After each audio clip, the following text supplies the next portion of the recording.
Guess who's back and wants to watch more movies, specifically Mario Bava. Me with A Bay of Blood, one of the most influential horror movies of all time.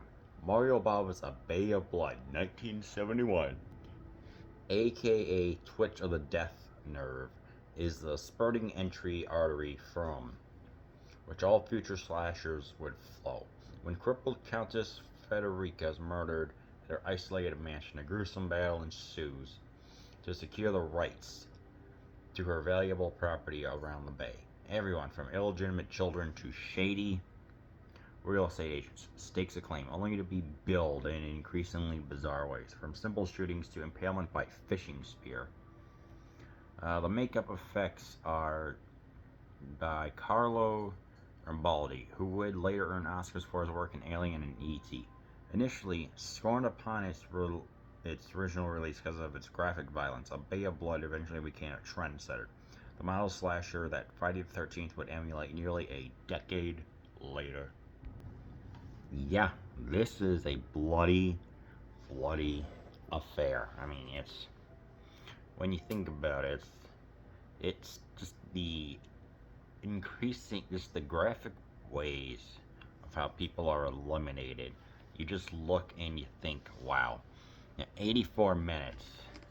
The atmosphere here is not set in a mansion, not set in a house or like a village, instead a bay and like a lakeshore property or bay property, whatever you want to call it. And this is a nice um, change of pace.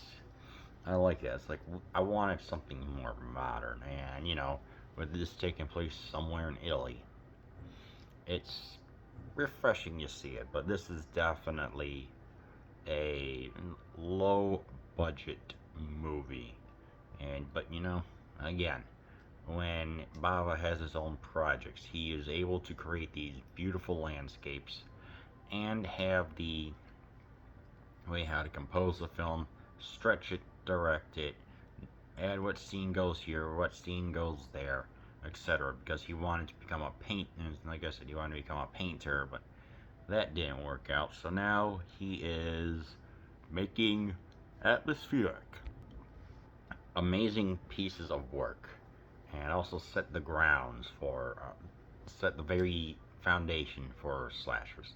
The story here is just truly basic. I mean, yeah, with this property going around, that could be going to really anyone mentioned. I'm like, it's a family affair, and I'm like, well, we know what to expect. It's a family affair. It's not going to be anything great. It's not going to be a revelatory. It's like you're not watching the slashers for the story. But yeah, it's like when it just also does go show to prove how far that some people will go to claim land and inheritance, money, etc. Whether it's the real estate agents, the illegitimate child, and even just other people. It's just absolutely insane, and I like it. It's like the story. Yeah, the story is just completely average, barely there. But at the same time, it's like, well, it. But the story itself, it does not feel bloated. It feels just right for everything to be good. Especially when we get to the way how 13 billings happen throughout this movie. Now, whether it's someone getting strangulated, or whether if it is someone getting shot, or just impalement. How do they describe this as? Impalement by fishing spear. It feels real. It feels graphic, and just absolutely good to see what is considered the first modern day slasher. Yeah, some of the scenes that I enjoyed.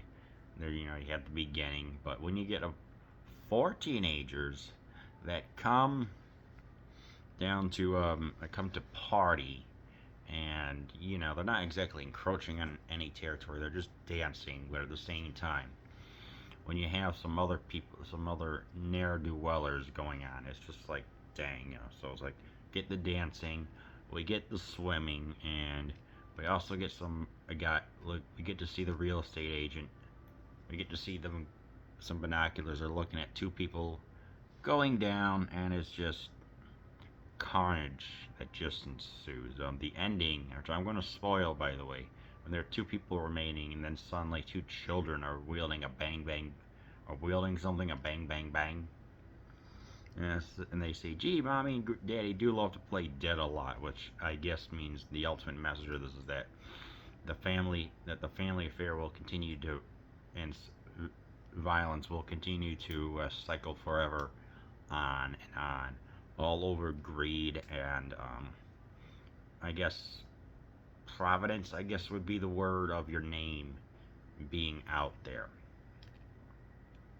Yes, you know the treats like it's just absolutely insane. The blood though, it's like you get, you know, with the billings, you get one guy who gets a hatchet to the face. You get the impalement. You get all that. I mean, these are ways that the Italian horror master put imbued his knowledge into movies, and also took laid the groundwork. It's like, you know, you've had some previous ones. I mean, I think the Spiral Staircase is considered like the first prototype slasher, if I'm not mistaken, which I reviewed, and then I did that review of Psycho, which is considered another slasher, but for some reason all the ingredients just combined here for a delicious, excellent meal of a movie. And it looks well, it would taste well, especially the people that are literally chewing the scenery. The performances, whatever. You're not here for that. You're just here for more of the locales and everything, and it's just, yeah, you know, it's like there's the blood, there's a good amount of blood, amount of viscera. It's got boobs, it's got blood. What more could you ask for? To quote a buddy of mine. And you know, that's what we get here, and ultimately it just. But yeah, this is a slow movie. With all I've noticed with all these Baba movies, they are slow because of the atmosphere, and a lot of stuff happens, but it's not in your face. Okay, it's something that you pay attention to, and you can't. And unfortunately, because I had a rough week, I was nodding off. Not because of the movie's quality, but just a rough week with everything going on. But yeah, the DVD I have from Kino Lorber is. It preserves the old 480p quality, which I like. I would not have liked to have it seen clean up. I know that there's a Blu-ray collection that maybe I did, but I think just it actually make it more alluring to just watch the unfiltered raw excess happening. So it's like it's good quality, but it's got a certain tint, I guess, or fuzziness about it. So I'm just like, well, could definitely be a whole heck of a lot worse, you know. Yeah. What aspect ratio is it in? Yeah, it's an anamorphic 1.78 colon 1, whatever that is, and it's just right. Just sexy and beautiful to look at. What else is here? It was also released. It was originally called in Italy. The Ecology of Crime, which makes a lot of sense. It was also Raison a Katana, Carnage, and Twitch of the Death Nerd, which is one that people know, probably. Because this was low budget, they only used a couple of, like for certain scenes, you could tell that they used a couple of trees with branches and stuff like that, but somehow it could convince people, like, hey, this is a real, legit forest, even though they probably had like 5 trees and some branches. But through the clever camera work, it feels convincing enough. And instead of, like, using a dolly tracking all the black stuff on the ground the camera moves on, to quote the IMDb, a simple children's wagon was utilized for the tracking shot. Boy, does that sound pretentious. Yeah, you could tell, because I guess it would add more to the low budget but ultimately fierce environment. And what else was there? Yeah, this is also part of the video nasties founded by that misguided person named Mary Whitehead in the UK. So, that's probably got the original version got butchered and everything, but we have it here as I'm holding this on 2025, the uncut version. So yeah, but with this, I had to get from Ocean County Library in Brick, New Jersey. So yeah, ultimately, how do I feel about it? Well, it is really gosh darn good to see. The rules were established, but at the same time, it still had some figuring out to do. Friday the 13th takes a massive inspiration from it, but this movie is slow, atmospheric, and a lot of stuff going on. So with all that in mind, do I recommend A Bay of Blood? Oh, you better believe it.